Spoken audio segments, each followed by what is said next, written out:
Hey, welcome to video number 3 of the API 28 video series. Today we are going over the most important topics of the API 28 exam. I'm going to tell you exactly what you need to know for this exam and what type of questions you are probably going to see on your exam. And this is presented by AssociatePI. We are an independent organization, not affiliated with the CPCU or the API designation or the institutes. My name's Jake. I've earned my API and CPCU designation, and I passed my API 28 exam. So today we're going to go over the most important topics.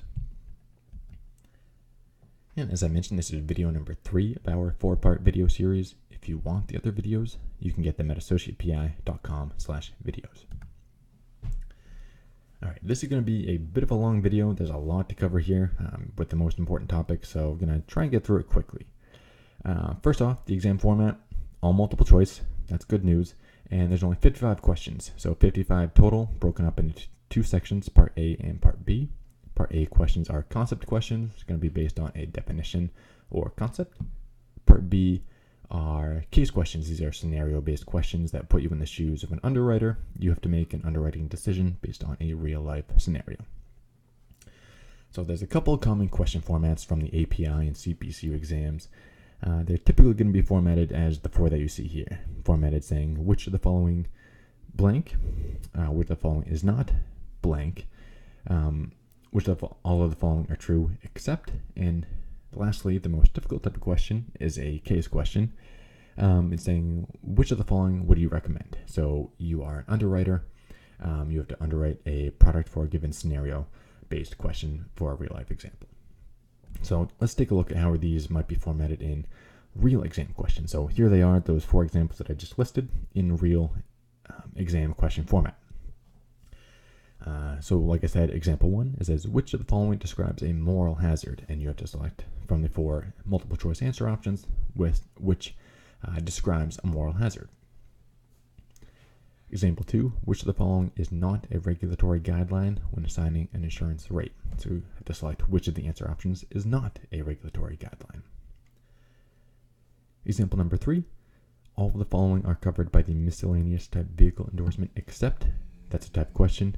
Tough question if you choose which of the following is not. So all the following are true except.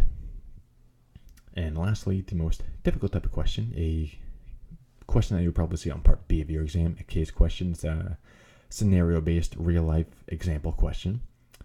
It says, Jessica is a 28-year-old entrepreneur.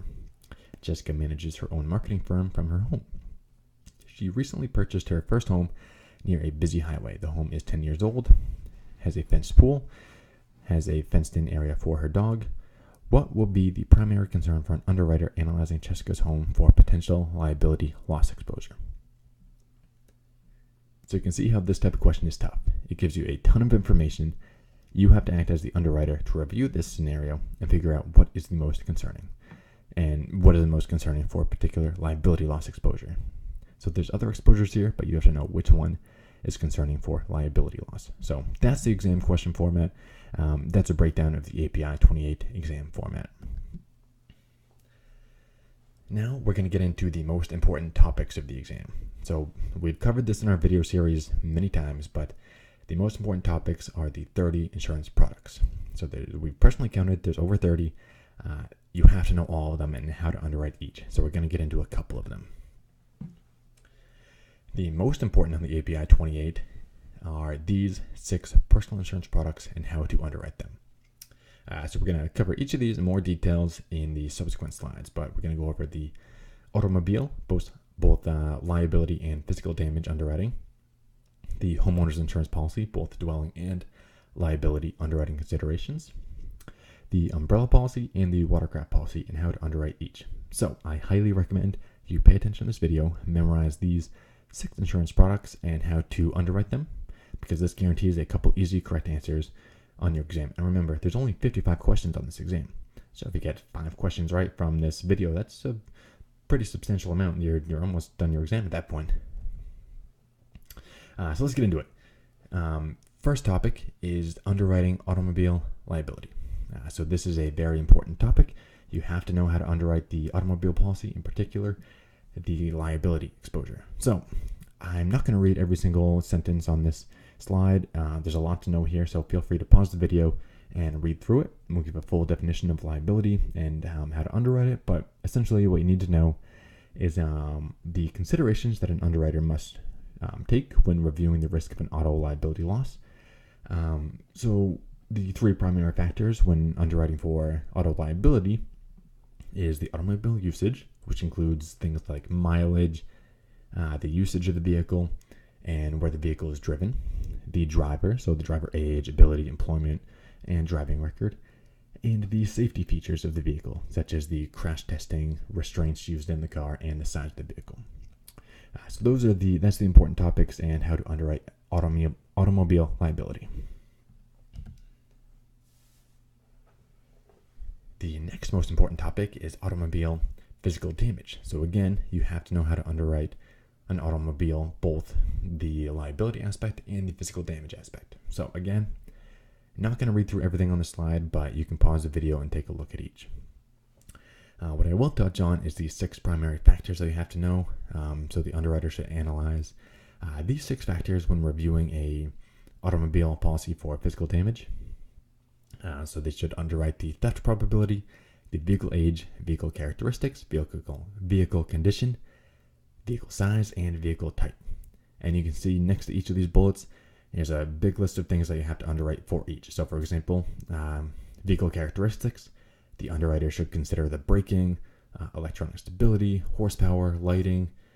So there's a bunch of characteristics that you have to analyze for each of these factors. So I definitely need to know how to underwrite automobile physical damage exposure.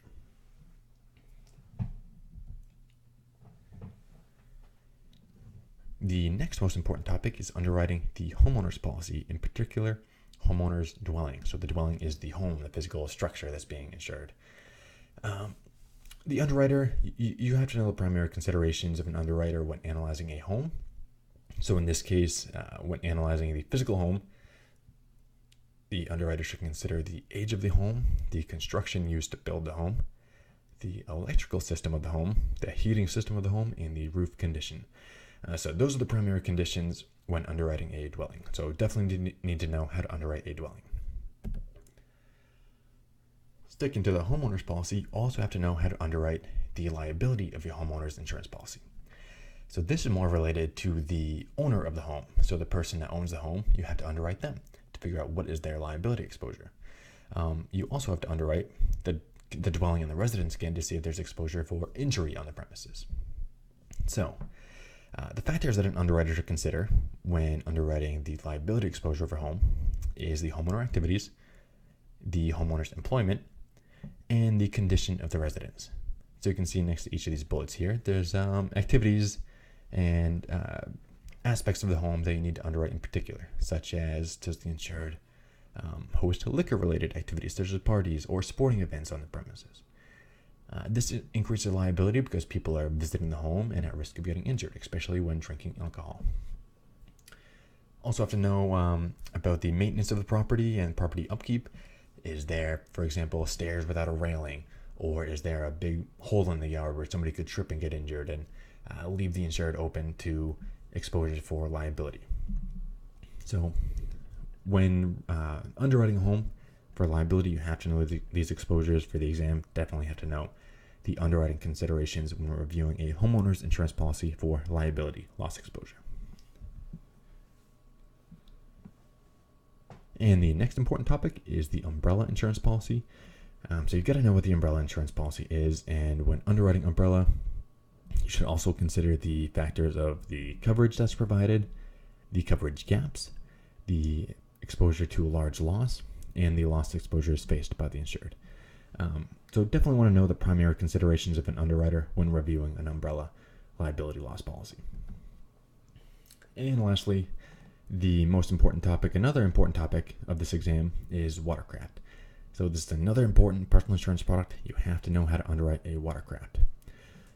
So when an underwriter is reviewing a Watercraft insurance policy, they want to make note of they want to underwrite the Watercraft owner, the physical attributes of the Watercraft, and the usage of the Watercraft. So you can see next to each of these bullets here, there's different characteristics of each of those 3 bullets that you have to underwrite. So such as the owner age, financial history, Watercraft age, the horsepower of the Watercraft, where the watercraft is used.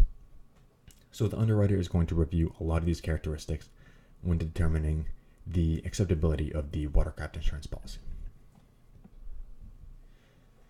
And that's it. So those are the 6 primary topics that I recommend you absolutely must memorize all of the underwriting considerations for each of those personal insurance products.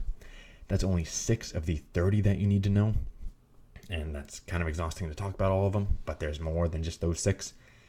So I highly recommend you download our underwriting guide. It's free. It ensures you take notes on all of the personal insurance products. We give you all of them, and we tell you exactly what to take notes on and what the underwriting considerations of each of those are.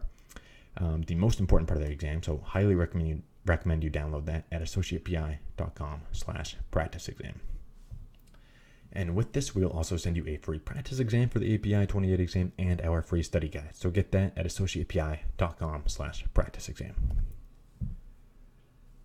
And if you want to read more about this exam, you can go over to AssociatePI.com/API28. And that's it for video number 3. Again, this was a long one, covered a ton of content here.